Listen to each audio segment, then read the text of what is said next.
Okay, I'm doing an educational video, which I don't normally do because, you know, I never have time, and why should I help people do what they have to pay me for? But whatever, it is what it is. So this is a rail out of a V12, my winter car actually, a 2008 S600 bi-turbo, and it had a lifter noise. So I searched high and low for lifters. Nobody has them, nobody sells them. They make the whole rail, or that's what they sell, but it's nowhere to be found due to the parts shortage or whatever you want to call it. So here's a rail out of a 113 engine, 112, 113 engine, the same thing, right? This is a, 98 to 2005 5.0 liter or whatever. So what I did was I took the lifters out of this that I needed, installed them in here.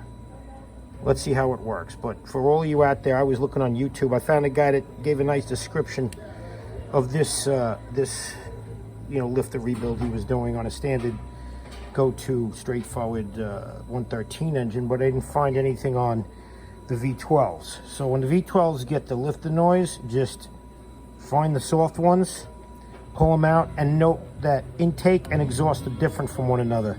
Exhaust look like that, intake look like this, just so you know.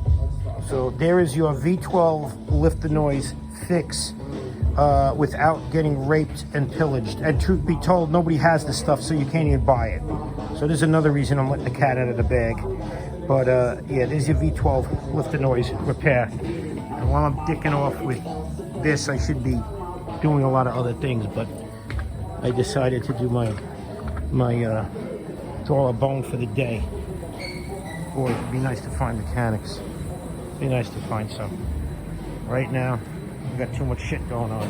It's getting ridiculous. Can't find help. Quality help. Quality. That's the key there. Everybody can fix a car, but in this place, I haven't had time to really even get to the Cosworth stuff, but we're working there. We're working there. Look at the duration on this Cosworth camshaft that I'm putting in a race engine I'm building for a guy. Can you see it? So here's stock. There's stock duration. Look at this. Oh, boy, this guy better be ready to be uptown. He's gonna have to do a gear ratio change. Also, what I like is I just found this out. There's adjustable cam sprockets, and there's the part number. That's pretty cool. So when I built my race engine, that's in that car, we had to make the slots. We had to make them adjustable. We first just moved the gears, a tooth off here, tooth off there to move the power band, but this is pretty cool. But yeah, the V12 fix, the shit show continues.